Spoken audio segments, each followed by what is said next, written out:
Assalamualaikum warahmatullahi wabarakatuh. Halo anak-anak, kembali bersama Ibu Ines dalam pelajaran seni budaya. Materi tari tradisional dengan menggunakan unsur pendukung tari sesuai iringan.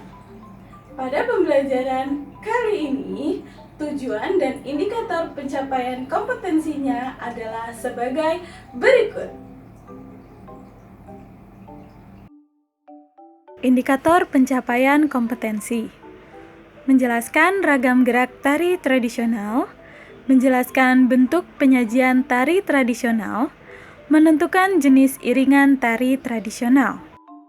Tujuan pembelajaran: melalui model pembelajaran Discovery Learning, peserta didik mampu menjelaskan ragam gerak tari tradisional dengan menggunakan unsur pendukung tari sesuai iringan, sehingga dapat menyusun gerak tari tradisional dengan benar untuk menumbuhkan sikap disiplin dan tanggung jawab serta sesuai dengan keadaan lingkungan peserta didik.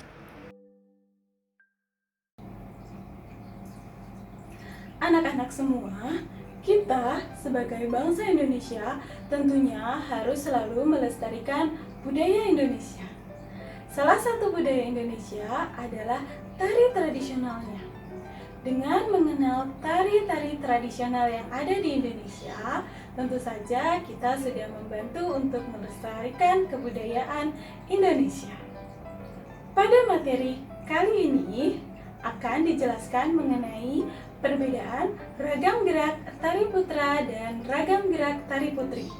Lalu ada penjelasan juga mengenai bentuk penyajian tari tradisional, serta ada penjelasan tentang jenis iringan tari tradisional.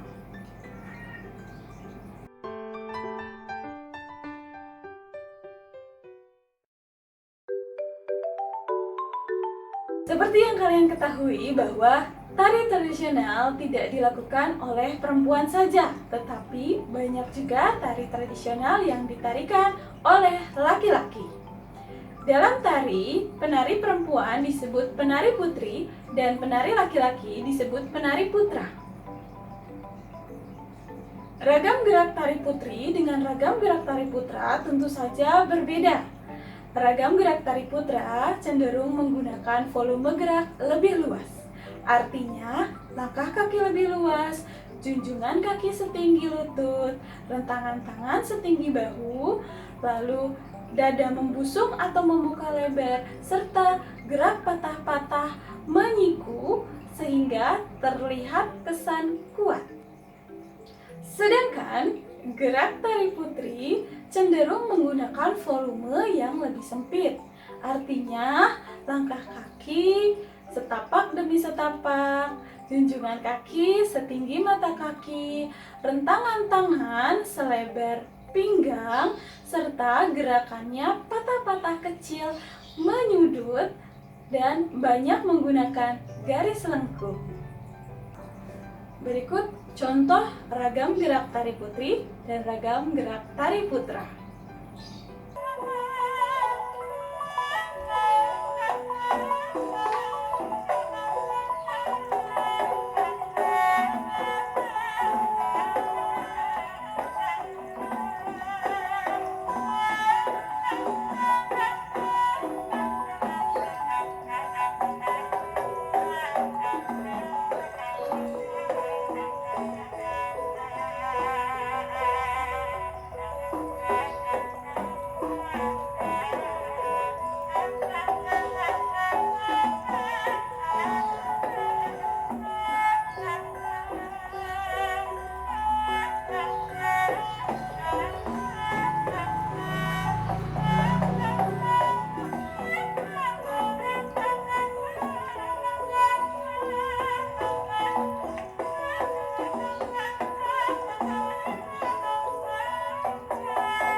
Sampai di sini sudah paham kan tentang perbedaan ragam gerak tari putra dan ragam gerak tari putri?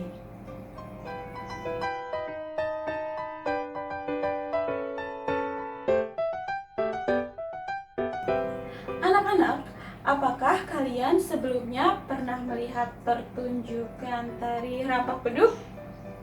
Atau tari topeng? Atau tari serampang 12? Berapa orang yang ada pada tarian tersebut?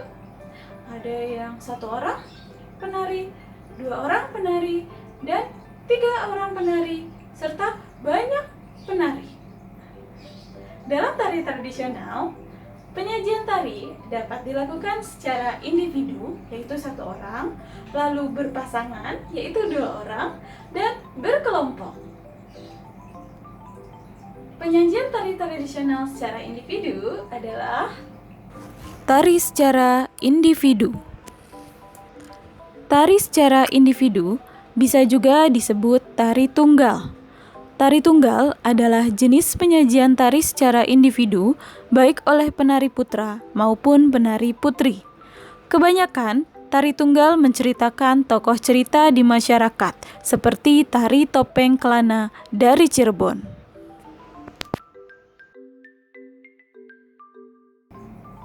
Dan penyajian tari tradisional secara berpasangan adalah tari berpasangan. Tari berpasangan adalah bentuk tarian yang ditarikan oleh 2 orang penari, baik sesama jenis maupun berlawanan jenis. Gerak tarinya saling mengisi dan melengkapi, dan ada interaksi antara penari yang satu dan penari pasangannya, sehingga terdapat respon dan kesepakatan gerak yang baik. Contoh tari berpasangan adalah tari serampang 12 dari Sumatera Utara. Serta penyajian tari tradisional secara berkelompok adalah tari kelompok. Tarian kelompok adalah tarian yang dikoreografikan dan dirancang untuk ditampilkan dalam kelompok yang umumnya terdiri dari 3 orang atau lebih. Contohnya adalah tari Pakarena dari Sulawesi Selatan.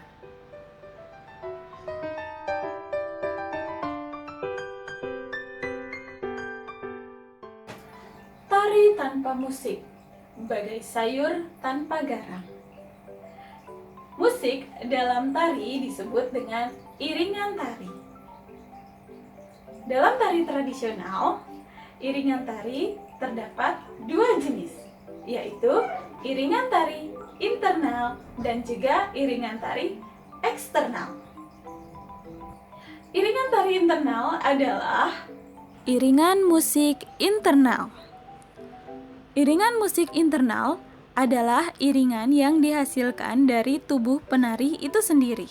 Dapat berupa syair lagu atau suara yang dihasilkan dari tubuh penari sendiri. Contohnya adalah tari saman dari Aceh.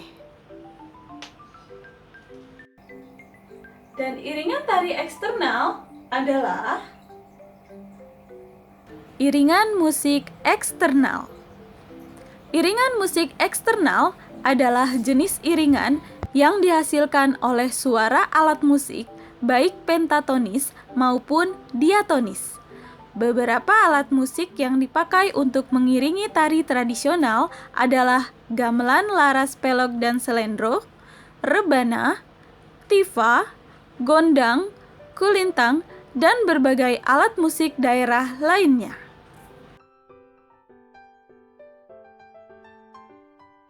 Nah, anak-anak semuanya, pada video ini kita sudah menyaksikan tentang perbedaan ragam gerak tari putra dan tari putri, bentuk penyajian tari tradisional, dan iringan tari tradisional. Semoga pada materi kali ini kalian dapat lebih memahami tentang tari-tari tradisional yang ada di Indonesia, sehingga rasa cinta kalian kepada budaya Indonesia lebih tinggi. Sampai ketemu pada video pembelajaran berikutnya.